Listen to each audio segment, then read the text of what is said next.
Hi friend, ಎಲ್ಲ ಹೇಗಿದ್ದೀರಾ? I hope ಎಲ್ಲ ಚೆನ್ನಾಗಿದ್ದೀರಾ ಅಂತ ಭಾವಿಸ್ತೀನಿ. ನಾನು ಕೂಡ ತುಂಬ ಚೆನ್ನಾಗಿದ್ದೀನಿ. Welcome back to my YouTube channel ಕಾವ್ಯರಕ್ಕೆ. ಯಾರೆಲ್ಲ ನನ್ನ ಚಾನಲ್ನ ಇನ್ನೂ ಸಬ್ಸ್ಕ್ರೈಬರ್ ಆಗಿಲ್ವೋ ಸೊ ಪ್ಲೀಸ್ ಹೋಗಿ ನನ್ನ ಚಾನಲ್ನ ಸಬ್ಸ್ಕ್ರೈಬರ್ ಆಗಿ ಮತ್ತು ಪಕ್ಕದಲ್ಲಿರುವ ಬೆಲ್ ಐಕನ್ನ ಕ್ಲಿಕ್ ಮಾಡಿ. ಇವತ್ತಿನ ಟಾಪಿಕ್ ಏನಂತ ನಿಮ್ಗೆ ಆಲ್ರೆಡಿ ಗೊತ್ತು. ಇವತ್ತು ಕನ್ನಡ ರಾಜ್ಯೋತ್ಸವದ ಹಬ್ಬ.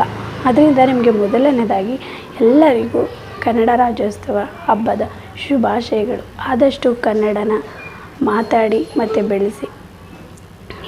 ಮತ್ತು ಇನ್ನೇನು ಹೇಳಬೇಕು ಅಂತ ಅಂದ್ಕೊಂಡಿದ್ದೀನಿ ಅಂದರೆ, ನನ್ನ ಮಗನ ಸ್ಕೂಲಲ್ಲಿ ಕನ್ನಡ ರಾಜ್ಯೋತ್ಸವ ಹೇಗೆ ಆಚರಣೆ ಮಾಡಿದ್ರು ಮತ್ತು ಯಾವ ಸ್ಕೂಲಲ್ಲಿ ಅವನು ಓದ್ತಾ ಇದ್ದಾನೆ ಅನ್ನೋದ್ರ ಬಗ್ಗೆ ನಿಮಗೆ ಹೇಳ್ತೀನಿ. ಅವನ್ನ ನಾನು ಸ್ಕೂಲ್ಗೆ ಹಾಕಿದ್ದೀನಿ ಅಂದರೆ ಯಾರೂ ನಂಬೋದೇ ಇಲ್ಲ. ಅಂಗನವಾಡಿಗೆ ಹೋಗ್ತಾ ಇದ್ದಾನಾ, ಎಲ್ಲಿ ಹೋಗ್ತಾ ಇದ್ದಾನೆ, ಯೂನಿಫಾರ್ಮ್ ಹಾಕ್ಕೊಳ್ಳಲ್ಲ, ಮತ್ತು ಬುಕ್ಸ್ ಕೊಟ್ಟವ್ರಾ ಅಂತೆಲ್ಲ ಸುಮಾರು ಕ್ವಶನ್ಸ್ಗಳನ್ನ ಕೇಳ್ತಾಯಿದ್ರು. ಸೊ ಅದಕ್ಕೋಸ್ಕರ ಇದೊಂದು ವಿಡಿಯೋನ ಎಲ್ಲರಿಗೂ ಡೆಡಿಕೇಟ್ ಮಾಡ್ತಾಯಿದ್ದೀನಿ. ಏನಪ್ಪ ಅಂದರೆ, ನನ್ನ ಮಗ ಓದ್ತಾ ಇರೋ ಸ್ಕೂಲ್ ಬಂದು ಒಂದು 5 years ಮೇಲೆ ಶುರುವಾಗಿದೆ. ಅದೊಂದು ಚಿಕ್ಕದು ಟ್ರಸ್ಟು ಅಂತ ಹೇಳ್ಬೋದು. ಏಕೆಂದರೆ ಅದು ಒಬ್ರದ್ದು ಕನಸು ಕೂಡ. ಅದು ಯಾರ ಕನಸು ಅಂತಂದರೆ, ಅಲ್ಲಿ ಒಬ್ಬರು ಸುಚಿತ್ರಾ ಮೇಡಮ್ ಅಂತ ಇದ್ದಾರೆ. ಸೊ ಅವ್ರದ್ದು ಕನಸು, ಅದು ಕನಸಿನ ಲೋಕ ಅಂತ ಹೇಳಿದ್ರೂ ತಪ್ಪಾಗಲ್ಲ. ಏಕೆಂದರೆ ಅವ್ರಿಗೆ ಆಲ್ಮೋಸ್ಟು ಬೇರೆ ಬೇರೆ ದೊಡ್ಡ ಸ್ಕೂಲಲ್ಲಿ ಪೋಸ್ಟ್ ಬಂದಿತ್ತು, ಅಂದರೆ ಟೀಚರಾಗಿ ವರ್ಕ್ ಮಾಡೋಕ್ಕೆ. ಬಟ್ ಅವರು ಬೇರೆ ಕಡೆ ಹೋಗಿ ನಾನು ವರ್ಕ್ ಮಾಡೋದಕ್ಕಿಂತ ನನ್ನದೇ ಆದಂಥ ಸ್ಕೂಲನ್ನ ನಡೆಸಬೇಕು ಅಂತ ಒಂದು ಕನಸು ಇಟ್ಕೊಂಡು ಅವರೇ ಓಪನ್ ಮಾಡಿರೋದು ಅದು. ಅದ್ರ ನೇಮ್ ಬಂದು ಶೈನಿಂಗ್ ಫಾಲ್ಸ್ ಅಂತ. ತುಂಬಾ ಚಿಕ್ಕ ಮಕ್ಕಳು, ಅಂದರೆ 2.5 ಶುರುವಾಗುತ್ತೆ ಮಕ್ಕಳಿಗೆ. ಏಜು ಬಂದು ಮಿನಿಮಮಲ್ಲಿ 140 ಮಕ್ಕಳಿದ್ದಾರೆ. ತುಂಬಾ ಚಿಕ್ಕದಲ್ವ, ಸೊ ಅಷ್ಟೊಂದು ಪಬ್ಲಿಸಿಟಿ ಇಲ್ಲ ಅಂತ ಅಂದ್ಕೋತೀನಿ. ಬಟ್ ಚೆನ್ನಾಗಿ ಎಜುಕೇಷನ್ ಅಂತೂ ಚೆನ್ನಾಗಿದೆ. ಅಲ್ಲಿ ಯಾವುದೇ ರೀತಿ ಸ್ಕೂಲ್ಗೆ ಬ್ಯಾಗ್ ಆಗಿ, ಯೂನಿಫಾರ್ಮ್ ಆಗಲಿ, ಬುಕ್ಸ್ ಆಗಲಿ ಯಾವುದೇ ರೀತಿ ಕೊಡಲ್ಲ. ಅಲ್ಲಿ ಬಂದು ಟ್ಯೂಷನ್ ಫೀಸ್ ಅಂತ ಕಲೆಕ್ಟ್ ಮಾಡ್ಕೋತಾರೆ ಅಷ್ಟೇ. ಬಟ್ ಚೆನ್ನಾಗಿ ಮಾಡ್ತಾರೆ. ಒಂದು ಸ್ಕೂಲ್ ಯಾವ ರೀತಿ ಇರುತ್ತೆ ಅದೇ ರೀತಿ ನಡೆಸ್ಕೊಂಡು ಹೋಗ್ತಾರೆ. ಅಲ್ಲಿ 2 ಟೀಚರ್ಸ್ ಇದ್ದಾರೆ, ಅನಿತಾ ಮೇಡಮ್ ಮತ್ತು ಸುಚಿತ್ರಾ ಮೇಡಮ್ ಅಂತ. ಮತ್ತು ಒಬ್ಬರು ಹೆಲ್ಪರ್ ಕೂಡ ಇದ್ದಾರೆ. 3 ಜನ ಸೇರಿ ಮಕ್ಕಳನ್ನ ತುಂಬ ಚೆನ್ನಾಗಿ ನೋಡ್ಕೋತಾರೆ. ಮಕ್ಕಳಿಗೆ ಯಾವುದೇ ರೀತಿ ತೊಂದರೆ ಆಗೋದು ಇಲ್ಲ. ಮತ್ತು ಮಕ್ಕಳು ಬೇರೆ ಸ್ಕೂಲ್ಗಳಲ್ಲಿ ಅಂದರೆ ಒಂಥರ ಗದರಿಸೋದು ಆ ಥರ ಎಲ್ಲ ಸಿಸ್ಟಮ್ ಇರುತ್ತೆ. ಬಟ್ ಇಲ್ಲಿ ಹೇಗಿರುತ್ತೆ ಅಂದರೆ, ಪ್ಲೇ ಹೋಮ್ ಅಂದರೆ ಮನೆ ಥರನೇ ಇರುತ್ತೆ. ಮನೆಯೇ ಅವರು ಸ್ಕೂಲಾಗಿ ಕನ್ವರ್ಟ್ ಮಾಡಿರೋದು. ಎಜುಕೇಷನ್ ಅಂತೂ ಹೇಳೋಂಗೆ ಇಲ್ಲ, ಅಷ್ಟು ಚೆನ್ನಾಗಿ ಮಾಡ್ತಾರೆ. ಪ್ರತಿಯೊಂದು ಹಬ್ಬಗಳನ್ನೂ ಸಹ ತುಂಬ ಸ್ಪೆಷಲ್ಲಾಗಿ ಸೆಲೆಬ್ರೇಟ್ ಮಾಡ್ತಾರೆ. ಮಕ್ಕಳಿಗೆ ತುಂಬ ವಿಷಯಗಳನ್ನ ತಿಳಿಸ್ಕೊಡ್ತಾರೆ. ನನ್ನ ಮಗ ಅಂತೂ ಸ್ಟಾರ್ಟಿಂಗು ಸರಿಯಾಗಿ ಮಾತು ಕೂಡ ಆಡ್ತಿರ್ಲಿಲ್ಲ. ನಾನು ಅಲ್ಲಿಗೆ ಜಾಯಿನ್ ಮಾಡಿದಾಗ ಅವನೇನು ಹೇಳ್ತಾನೂ ಇರಲಿಲ್ಲ, ಅಷ್ಟೊಂದು ಇದಾಗ್ಬಿಟ್ಟಿದ್ದ. ಬಟ್ ಇವಾಗ ಅಲ್ಲಿ ಜಾಯಿನ್ ಆದಮೇಲೆ ತುಂಬ ಮಾತಾಡ್ತಾನೆ, ಕಲಿತಾನೂ ಇದ್ದಾನೆ ಕೂಡ. ರೈಟಿಂಗ್ಸಲ್ಲೂ ಮುಂದೆ ಇದ್ದಾನೆ. ಲರ್ನಿಂಗಲ್ಲಂತೂ ಹೇಳೋಗೆ ಇಲ್ಲ, ಅಷ್ಟು ಚೆನ್ನಾಗಿ ಮುಂದೆ ಬಂದಿದ್ದಾನೆ. ತುಂಬ ನಂಬಿಕೆ ಇದೆ ಮೇಡಮ್ ಮೇಲೆ ನನಗೆ. ತುಂಬ ಚೆನ್ನಾಗೂ ಹೇಳ್ಕೊಡ್ತಾರೆ. ನಿಮ್ಮ ಮಕ್ಕಳೇನಾದರೂ ಇದ್ದರೆ ದಯವಿಟ್ಟು ಅಲ್ಲೇ ಜಾಯಿನ್ ಮಾಡಿಸಿ. 2.5 4 years ಮಕ್ಕಳೊಳಗಡೆನೂ ಅವರು ಕ್ಲಾಸ್ ಮಾಡ್ತಾರೆ. ಪ್ರಿ-KG LKG ಮಾತ್ರ ಅಲ್ಲಿ ತಗೊಳ್ಳೋದು. ತುಂಬ ಚೆನ್ನಾಗಿರುತ್ತೆ. ನೆಕ್ಸ್ಟ್ ನೋಡೋಣ ಎಲ್ಲ ಹಾಕಬೇಕು ಅಂತ. ಬಟ್ ಇವಾಗಂತೂ ಎಜುಕೇಷನು ಮಾತಾಡೋಗೆ ಇಲ್ಲ, ಅಷ್ಟು ಚೆನ್ನಾಗಿ ಹೇಳ್ಕೊಡ್ತಾರೆ. ಆ ಸ್ಕೂಲ್ ನೇಮ್ ಬಂದು ಶೈನಿಂಗ್ ಫಾಲ್ಸ್ ಅಂತ. ಮತ್ತು ಇವತ್ತು ಕನ್ನಡ ರಾಜ್ಯೋತ್ಸವ ಹಬ್ಬ ಕೂಡ ತುಂಬ ಗ್ರ್ಯಾಂಡಾಗಿ ಸೆಲೆಬ್ರೇಷನ್ ಮಾಡಿದ್ದಾರೆ. ನೋಡಿ ತುಂಬ ಖುಷಿ ಆಯಿತು. ಏಕೆಂದರೆ ನನ್ನ ಮಗ ಹೋಗೋ ಸ್ಕೂಲ್ ಪಕ್ಕನೇ ಒಂದು ಗೌರ್ಮೆಂಟ್ ಸ್ಕೂಲ್ ಇದೆ. ಆ ಸ್ಕೂಲಲ್ಲಿ ಇವತ್ತು ಕನ್ನಡ ರಾಜ್ಯೋತ್ಸವದ್ದು ಹಬ್ಬನೇ ಸೆಲೆಬ್ರೇಷನ್ ಮಾಡಿಲ್ಲ. ಮತ್ತು ಬಾವುಟ ಕೂಡ ಅಲ್ಲಿ ಆರಿಸಿರಲಿಲ್ಲ. ತುಂಬಾ ಬೇಜಾರಾಯಿತು. ನಮ್ಮ ಗೌರ್ಮೆಂಟ್ ಸ್ಕೂಲ್ಗಳಲ್ಲಿ ಈ ಥರ ಎಲ್ಲ ಮಾಡ್ತಾರೆ ಅಂತ ನಾನು ಎಕ್ಸ್ಪೆಕ್ಟೇ ಮಾಡಿರಲಿಲ್ಲ. ಮಕ್ಕಳಿಗೆಲ್ಲ ರಜಾ ಕೊಟ್ಬಿಟ್ಟು ಇದು ಮಾಡವ್ರೆ. ಬೇರೆ ದಿನ ಸೆಲೆಬ್ರೇಷನ್ ಮಾಡೋಕ್ಕೆ ಏನಕ್ಕೆ ಇವತ್ತು ರಜಾ ಕೊಡಬೇಕಾಗಿತ್ತು ಅವರು ಅಲ್ವಾ? ಕೆಲವು ಸ್ಕೂಲ್ಗಳು ಈ ಥರ ಚಿಕ್ಕ ಚಿಕ್ಕ ಸ್ಕೂಲ್ಗಳನ್ನ ನೋಡಿ ಕಲಿಯೋದು ತುಂಬಾ ಇರುತ್ತೆ.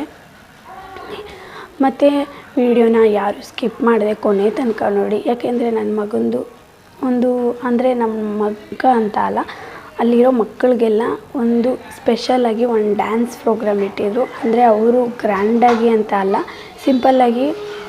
ನಿಮಗೆ ಗೊತ್ತು, ಚಿಕ್ಕ ಮಕ್ಕಳ ಒಂದು ಮಗುನ ನಾವು ತಡ್ಕೊಳ್ಳೋದು ಮತ್ತು ಅವ್ರನ್ನ ಕನ್ವಿನ್ಸ್ ಮಾಡೋದು ಎಷ್ಟು ಕಷ್ಟ ಇರುತ್ತೆ ಅಂತ. ಅಂಥದ್ರಲ್ಲಿ ಅವರು 40 ಮಕ್ಕಳ ಕೇರ್ ಮಾಡ್ತಾರಲ್ಲ, ನಿಜವಾಗ್ಲೂ ಅವ್ರಿಗೆ ನಾನು ಹ್ಯಾಟ್ಸ್ ಆಫ್ ಹೇಳಲೇಬೇಕು ಅನಿಸುತ್ತೆ. ಅಷ್ಟು ಚೆನ್ನಾಗಿ ನೋಡ್ಕೋತಾರೆ, ಯಾವುದೇ ರೀತಿ ತೊಂದರೆ ಆಗದಿದ್ದ ರೀತಿ. ಅಂಥದ್ರಲ್ಲಿ ಆ ಮಕ್ಳಿಗೂ ಕೂಡ ಕನ್ನಡ ರಾಜ್ಯೋತ್ಸವದ ಬಗ್ಗೆ ಹೇಳ್ಕೊಡ್ತಾ ಮತ್ತು ಆ ಹಬ್ಬಕ್ಕೆ ರಿಲೇಟೆಡಾಗಿ ಸಾಂಗ್ಗಳನ್ನು ಹುಡುಕಿ ಅದೇ ಥರ ಸಾಂಗ್ಗಳಿಗೆ ಡ್ಯಾನ್ಸ್ ಕೂಡ ಮಾಡಿಸ್ತಾರೆ. ಆ ಮಕ್ಕಳು ಮಾಡದೇ ಇದ್ರೂ ಒಂಥರ ನೋಡಿ ಕೈ ಕಾಲು ಮಾಡಬೇಕು ಅಂತ ಮಾಡ್ತಾರಲ್ಲ, ಅದಕ್ಕೆ ನಾನು ಅಪ್ರಿಷಿಯೇಟ್ ಮಾಡೇ ಮಾಡ್ತೀನಿ. ನನಗಂತೂ ತುಂಬಾ ಖುಷಿ ಆಗುತ್ತೆ ಆ ಥರ ವೀಡಿಯೋಸ್ ಆಗಲಿ ಮತ್ತು ಆ ಥರದ ವೀಡಿಯೋಗಳನ್ನ ನೋಡೋದಕ್ಕೆ. ಅದಕ್ಕೋಸ್ಕರ ನೀವು ನೋಡಲಿ ಅಂತ ನಾನು ಆ ವಿಡಿಯೋನ ಕೊನೆಯಲ್ಲಿ ಹಾಕಿದ್ದೀನಿ. ಯಾರು ಮಿಸ್ ಮಾಡಿದೆ ನಮ್ಮ ಮಕ್ಕಳದು ಡ್ಯಾನ್ಸ್ ನೋಡಿ. ನಮ್ಮ ಮಕ್ಕಳು ಅಂತಂದರೆ ನನ್ನ ಮಗನ ಸ್ಕೂಲಲ್ಲಿ ಓದ್ತಾ ಇರೋ ಮಕ್ಕಳನ್ನೆಲ್ಲ ನಮ್ಮ ಮಕ್ಕಳು ಅಂತ ಹೇಳ್ತಾ ಇರೋದು. ಆಮೇಲೆ ನಿಮಗೇನು ಅಷ್ಟು ಮಕ್ಕಳಿದಾವ ಅಂತೆಲ್ಲ ಕಮೆಂಟ್ ಮಾಡೋಕ್ಕೆ ಹೋಗಬೇಡಿ. ಇದು ಎಲ್ಲೋಗ್ತಾ ಇದೆಯಾ? ಸ್ಕೂಲ್ಗೆ. ನಿಮ್ಮ ಸ್ಕೂಲ್ ಎಲ್ಲಿದೆ? ನಿಮ್ಮ ಸ್ಕೂಲ್ ಎಲ್ಲಿದೆ? ತೋರಿಸ್ತೀನಿ ಬಂದಿಲ್ಲ. ಎಲ್ಲಿ ತೋರಿಸ್ತೀನಿ ಬಂದಿಲ್ಲ, ಇನ್ನೂ ತೋರಿಸಿಲ್ಲ. ಕಣ್ಣು ಮುಚ್ಚಿ ತೋರಿಸ್ತೀನಿ ಬರೋದಲ್ಲ. ಕಣ್ಣು ಮುಚ್ಕೊಂಡಿದ್ದೀನಿ, ಈಗ ತೋರಿಸ್ತಾನೆ. ತೋರಿಸ್ತೀನಿ ಇದಿ. ಬಂತಾ? ಬಂತು. ವಾವ್, ಇದೇನಾ ನಿಮ್ಮ ಸ್ಕೂಲು? ಆಗ ಮಕ್ಕಳು ತೋರಿಸ್ತೀನಿ ಈಗ. ಅಲ್ಲೇನ ಸ್ಲಿಪ್ಪರ್ ಬಿಡೋದು? ಆಮೇಲೆ ಏನು ಮಾಡ್ತವ್ರೆ? ಏನೋ ಮಾಡ್ತಾರೆ, ಎಲ್ಲ ರೆಡಿ ಮಾಡ್ತವ್ರೆ ಅಲ್ವಾ ಕನ್ನಡ ರಾಜ್ಯೋತ್ಸವ ಹಬ್ಬನ.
ಮತ್ತು ನಿಮಗೆ ಏನೋ ತೋರಿಸ್ಬೇಕು ಅನ್ನಿಸ್ತು. ಏನಂತಂದರೆ ನೋಡಿ, ಎಷ್ಟು ಖುಷಿ ಆಯಿತು ಗೊತ್ತಾ? ಯಾರಿಗೆ ಸಿಗುತ್ತೆ ಈ ಥರ ಸೌಭಾಗ್ಯ ಅಲ್ವಾ? ಕರ್ನಾಟಕದ ರತ್ನ ನಮ್ಮ ಅಪ್ಪು ಸರ್. ಎಲ್ಲ ಮಕ್ಳಿಗೂ ಗೊತ್ತು ಇದು ಯಾರು ಅಂತ. ಮತ್ತು ಹೋಗಿ ನಾನು ಕರ್ಕೊಂಡು ಬಂದೆ ನನ್ನ ಮಗನ್ನ. ಇವತ್ತಿನ ವ್ಲಾಗ್ ನಿಮಗೆ ಇಷ್ಟ ಆಗಿದ್ದರೆ ಶೇರ್ ಮಾಡಿ, ಕಮೆಂಟ್ ಮಾಡಿ, ಮತ್ತು ಮರಿದೆ ಸಬ್ಸ್ಕ್ರೈಬರ್ ಆಗಿ. Thank you for watching.